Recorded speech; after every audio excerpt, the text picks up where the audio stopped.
بسم الله الرحمن الرحيم. عن زينب رضي الله تعالى عنها قالت: خطبنا رسول الله صلى الله عليه وسلم فقال: يا معشر النساء تصدقنا ولو من حليكن.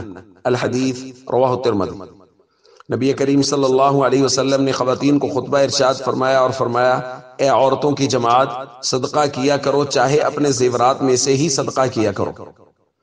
دوستو، چونکہ خواتین کو زیورات کے ساتھ بڑی محبت ہوتی ہے، اس لیے حضور علیہ الصلوۃ والسلام نے ان کو مینشن فرمایا کہ اگر زیورات کی وجہ سے صدقہ کرنا یعنی زکوٰۃ دینا لازم ہو گیا ہے تو پھر اگر نقدی نہیں بھی ہے تو زیورات کو بیچ کے ان میں سے زکوٰۃ ادا کرو، چونکہ زکوٰۃ ادا کرنا ضروری ہے۔ میں آج مناسب سمجھتا ہوں کہ ہم یہ بات کر لیں کہ کن چیزوں پر زکوٰۃ لازم ہے اور کن چیزوں پر زکوٰۃ لازم نہیں ہے، اور زکوٰۃ کے لازم ہونے کی صورت میں اس کا حساب کرنے کا طریقہ کیا ہے، ہم اس کو تھوڑا سا بیان کر لیں۔ دیکھیں، سب سے پہلے تو ہمیں حساب لگانا ہے کہ کسی بھی آدمی کے پاس سونا یا چاندی ہے یا نہیں۔ اگر کسی پاس اکیلا سونا ہے، یعنی سونے کے علاوہ کچھ نہیں، نہ نقدی ہے، نہ مال تجارت ہے، نہ چاندی ہے، تو پھر جب تک وہ 7.5 تولہ نہیں ہوگا اس وقت تک اس پر زکوٰۃ نہیں۔ اور یہ یاد رکھیے گا، یہ اس صورت میں جب صرف سونا ہو، سونے کے علاوہ اور کچھ نہیں ہے۔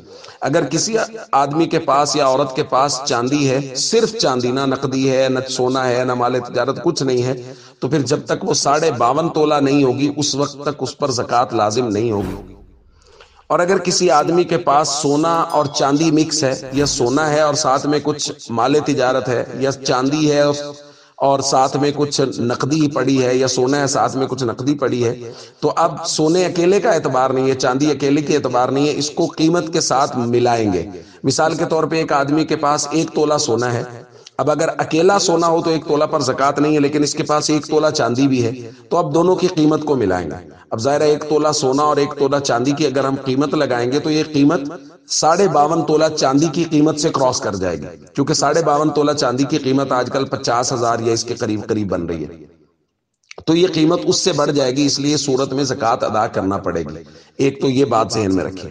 دوسرا، زکوٰۃ کے حساب کرنے کا طریقہ یہ ہے کہ سونا چاندی میں سے جو چیز ہے پہلے اس کو دیکھ لیں گے، پھر اس کے بعد دیکھیں گے کہ نقدی بینک میں یا گھر میں کیا پڑا ہے، اس کا حساب لگائیں گے، پھر اس کے بعد دیکھیں گے کہ مال تجارت کیا ہے، کسی دکان میں کسی جگہ انویسٹمنٹ کی ہوئی ہے، زمین خریدی ہوئی ہے بیچنے کے لیے تو یہ بھی مال تجارت ہے، کچھ جانور وغیرہ خریدے ہوئے ہیں بیچنے کے لیے یہ بھی مال تجارت ہے، کسی کمپنی کے شیئرز خریدے ہوئے ہیں یہ بھی مال تجارت ہے، اس کو دیکھیں گے۔ پھر چوتھے نمبر پہ یہ دیکھیں گے کہ لوگوں سے پیسے لینے کتنے ہیں، جو قرض کے طور پہ دیے ہوئے ہیں وہ واپس لینے ہیں وہ کتنے ہیں۔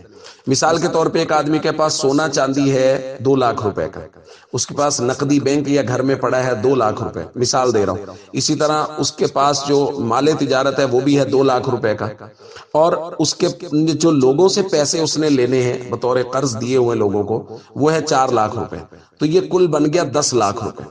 اب 10 لاکھ روپے ہمارے پاس جمع ہو گیا، اب اس کی ہم نے زکوٰۃ دینی ہے، لیکن زکوٰۃ ادا کرنے سے پہلے یہ دیکھ لینا ہے کہ اس آدمی نے جس کے یہ 10 لاکھ روپے بنے اس نے لوگوں کے پیسے دینے کتنے ہیں جو بطور قرض لیے ہوئے ہیں یا پیچھے مارکیٹ میں پیسے دینے ہیں، تو وہ مثال کے طور پہ وہ ہے 5 لاکھ روپے، تو 10 لاکھ میں سے 5 لاکھ روپے الگ کر دیں گے۔ اب اس کے ذمے 5 لاکھ روپے کی زکوٰۃ ادا کرنا ہے۔